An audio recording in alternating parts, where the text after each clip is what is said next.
Ang sining ng klasikal na ballet sa Pilipinas ay hindi magiging kumpleto kung hindi babanggitin ang pangalan ni Lisa Teresita Pacheco Macuja Elizalde, ang itinuturing na nag-iisang prima ballerina ng bansa na naghatid ng karangalan sa sining ng sayaw sa pandaigdigang entablado.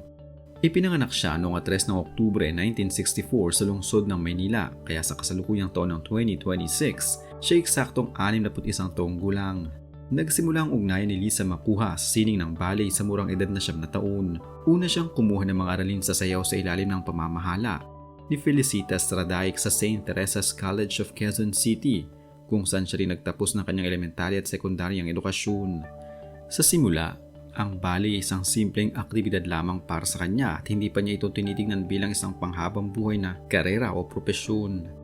Nagbago ang kanyang pananaw noong siya ay 18 taong gulang na, isang yugto kung kailan napagtanto niya ang kanyang tunay na bukasyon sa pagsasayaw. Ang kanyang formal at mas masusing pagsasanay nagpatuloy na makatanggap siya ng isang prestihiyosong scholarship mula sa pamahalaan ng Russia noong 1982. Ang scholarship na ito ay nagbigay sa kanya ng pagkakataon na mag-aral sa sikat na Vaganova Academy of Russian Ballet na matatagpuan sa Leningrad, na kilala ngayon bilang St. Petersburg sa Russia. Sa ilalim ng mahigpit at disiplinadong gabay ng kanyang gurong si Tatyana Udalenkova, natutunan ni Lisa Macuja ang Vaganova Method, isang pamamaraan ng pagsasanay sa ballet na kilala sa buong mundo dahil sa pagiging teknikal, tumpak at emosyonal. Noong taong 1984, gumawa ng kasaysayan si Lisa Macuja nang siya ay magtapos bilang nangunguna sa kanyang klase sa Vaganova Academy dahil sa kanyang natatanging husay. Direkta siyang inimbitahan na sumali sa Kirov Ballet na kilala ngayon bilang Mariinsky Ballet, isa sa mga pinaka-prestihiyosong kumpanya ng ballet sa buong mundo. Sa pagsali niya rito, naging opisyal siya bilang kauna-unahang dayuhang soloista sa kasaysayan ng naturang kumpanya ng ballet ng Russia. Ang pangyayaring ito ay nagbukas ng pinto para sa kanya upang gampanan ng mga pangunahing papel sa mga klasikong pagtatanghal tulad ng Swan Lake, Don Quixote at Giselle sa loob ng mismong mga teatrong Soviet. Ang kanyang panahon sa Russia ay nagtapos noong 1986 nang magpasya siyang bumalik sa Pilipinas upang ibahagi ang kanyang mga natutunan sa kanyang mga kababayan. Sa kanyang pagbabalik, nagsilbi siyang pangunahing mananayo ng Philippine Ballet Theater. Noong Pebrero 1, 1995, itinatag niya ang Ballet Manila kasama ang kanyang kapwa mananayaw na si Osias Barroso at 12 iba pang batang mananayaw. Ang layunin ng pagtatatag ng Ballet Manila ay upang ilapit ang sining ng ballet sa masa at magbigay ng libreng pagsasanay sa mga kabataang may talento ngunit walang sapat na kakayahang pinansyal. Ang personal na buhay ni Lisa Macuja ay naging paksari ng interes ng publiko, partikular na ang kanyang buhay pag-ibig at pamilya. Noong 7 ng Hunyo 1997, ikinasal siya sa kilalang negosyante at bilyonaryong si Fred J. Elizalde, ang pinuno ng FJE Group of Companies na nagmamay-ari ng Star City at Aliw Broadcasting Corporation. Ang kanilang kasal ay nagdala ng bagong yugto ng kanyang buhay, kung saan pinagsama niyang pagiging isang asawa, ina at sining direktor. Binayaan ang kanilang pagsasama ng 2 anak na sina Michelle Elizabeth Elizalde at si Manuel Cesar Elizalde. Sa kabila ng kanyang marangyang katayuan sa lipunan pagkatapos ng kasal, nanatiling nakatapak sa lupa si Lisa Macuja at ipinagpatuloy ang kanyang advokasya para sa sining. Ang kanyang pamilya ay naging malaking suporta sa kanyang mga proyekto, partikular na sa pagpapatayo ng mga pasilidad tulad ng Aliw Theater at Star Theater sa Pasay, na nagsilbing opisyal na tahanan ng mga pagtatanghal ng Ballet Manila sa loob ng maraming taon. Bilang isang pampublikong figura at pinuno ng isang malaking institusyon ng sayaw, hindi naiwasan ni Lisa Macuja ang makaranas ng mga kontrobersiya sa kanyang buhay. Isa sa mga pinakamalaking isyong legal na kanyang kinaharap ay nagugat noong taong 2013 nang maglabas ang Court of Appeals ng isang desisyon na nag-aatas sa kanya at sa kanyang paaralan na magbayad ng danyo sa isang 11 taong gulang na mag-aral ng ballet. Ang kaso ay nagsimula na magkaroon ng insidente ng aligasyong diskriminasyon at emosyonal na pang-aabuso sa loob ng klase, kung saan ang bata ay nakaranas umano ng hindi mabuting pagtrato na nagdulot ng psikolohikal na epekto sa mag-aaral. Ang usaping ito ay naging malaking hamon sa kanyang reputasyon bilang isang guro at tagapagsanay, subalit hinarap niya ito sa pamamagitan ng legal na proseso at patuloy na pagsasaayos sa mga patakaran ng kanyang institusyon upang masiguro ang kaligtasan at kapakanan ng mga mag-aaral.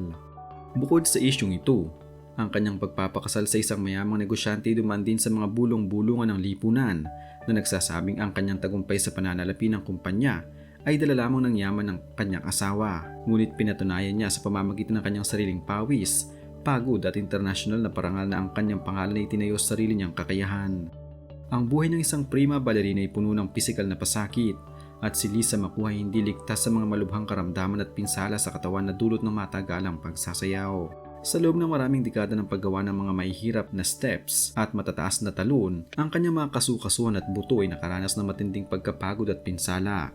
Bukod sa mga karaniwang sprain at strain, nagkaroon siya ng malubhang problema sa kanyang plantar fasciitis at tendonitis sa kanyang mga paa. Noong 4 ng Pebrero 2015, sumailalim siya sa isang masusing operasyon sa kanyang balakang upang ayusin ang kanyang hip impingement. Sa operasyong ito, nilinis at nilitis ng mga doktor ang kanyang buto dahil mayroong mga abnormal na paglaki ng buto na umiipit sa kanyang kasukasuan na nagiging sanhi ng matinding sakit sa tuwing siya ay gumagalaw. Bagaman walang naging punit sa kanyang mga ligament, ang operasyong ito ay naging hudyat ng kailangan na niyang magbawas ng matitinding pisikal na aktibidad. Gayunpaman, ang patuloy na pagkasira ng kanyang kasukasuan ay humantong sa isang mas malaking medikal na pamamaraan nang siya ay maging 52 taong gulang. Noong taong 2017, opisyal na sumailalim si Lisa makuha sa isang total hip joint replacement surgery sa kanyang kaliwang balakang. Ang operasyong ito ay isang medikal na pamamaraan kung saan ang nasirang bahagi ng kasukasuan ng balakang ay tinanggal at pinalitan ng isang artificial na implant na gawa sa metal at dekalidad na plastic o seramiko. Ang desisyong ito ay ginawa upang tuluyan ng maalis ang talamak na sakit na kanyang nararamdaman dahil sa osteoarthritis, isang kondisyon kung saan ang kartilago na nagsisilbing unan sa pagitan ng mga buto ay tuluyan ng napudpod dahil sa paulit-ulit na mabigat na epekto ng pagsasayaw. Ang operasyong ito ang naging dahilan upang opisyal na wakasan ni Lisa makuha ang kanyang karera bilang isang aktibong mananayo sa entablado dahil ang kanyang katawan ay nangangailangan na ng pangmatagalang pahinga at ang kanyang bagong balakang ay hindi na maaari pang puwersahin sa matitinding galaw ng klasikal na ballet. Sa kasalukuyang panahon, si Lisa makuha ay hindi na aktibo sa aktwal na pagbabali o pagsasayaw sa ibabaw ng entablado. Ang kanyang huling pagtatanghal bilang isang profesional na mananayaw ay naganap bago ang kanyang operasyon sa balakang at tinanggap niya ang kanyang pagre-retiro ng may buong dangal at kapayapaan ng isip. Sa kabila nito, hindi siya kailanman lumayo sa sining ng sayaw. Ang kanyang pinagkakaabalhan ngayon ay ang pagiging Artistic Director at Chief Executive Officer ng Ballet Manila at ang pamamahala sa Lisa Macuja School of Ballet. Siya ay nakatutok sa pagtuturo, pagdidirehe at paglikha ng mga bagong koreografiya para sa kanyang mga mag-aaral at mga profesional na mananayo ng kumpanya. Ginagamit niya ang kanyang malawak na karanasan upang gabayan ang susunod na henerasyon ng mga Pilipinong mananayo sa ilalim ng sistemang Vaganova na patuloy na nagbibigay ng mga scholarships sa mga mahihirap ngunit tanyag na kabataan sa pamamagitan ng kanyang programang Project Ballet Futures. Ang pinakahuling balita tungkol sa kanya ngayong taon ay ang kanyang matapang at pampublikong tugon sa naging pahayag ng Hollywood actor na si Timothée Chalamet. Sa isang panayam, binanggit ng aktor na hindi niya nais magtrabaho sa sining ng ballet o opera dahil ang mga ito umano'y mga anyo ng sining na hindi na pinapansin o pinahahalagahan ng mga tao sa kasalukuyan. Noong 21 ng Hunyo 2026, naglabas si Lisa Macuja ng isang opisyal na video na tugon sa kanyang mga social media account kung saan direkta niyang hinarap ang pahayag ng aktor. Pinasalamatan niya si Chalamet sa paggising at muling pagpapanatili ng nag-aalab na spirito ng pakikipaglaban sa kanya at sa lahat ng mga mananayo ng ballet sa buong mundo. Binigyan din niya ang Ballet Manila ay nagsusumikap sa loob ng mahigit 3 dekada upang ilapit ang ballet sa mga Pilipino at ang pahayag ng aktor ay nagsisilbing patunay na ang kanyang ginagawa ay nananatiling makabuluhan at may malaking halaga sa lipunan. Kasabay nito, ipinagmalaki rin niya ang matagumpay na pagtatanghal ng kanyang produksyon na may Sleeping Beauty kasama ang Manila Symphony Orchestra sa Aliw Theater. Ang isa pang malaking kaganapan na nagmarka sa kanyang buhay nitong mga nakaraang taon ay ang muling pagbangon ng kanilang mga ari-arian pagkatapos ng malubhang sunog na sumira sa Star City at Aliw Theater noong Oktubre 2019. Ang sunog na yun ay nagdulot ng mahigit 1 bilyong pisong pinsala at sumira sa napakaraming alaala ng kanyang karera. Gayunpaman, sa pamamagitan ng kanyang pamumuno at ng suporta ng kanyang asawang si Fred Elizalde, matagumpay nilang naipatayo muli at muling binuksan ng Star City at ang modernisadong Aliw Theater na ngayon ay muli na namang nagiging sentro ng sining at libangan sa bansa.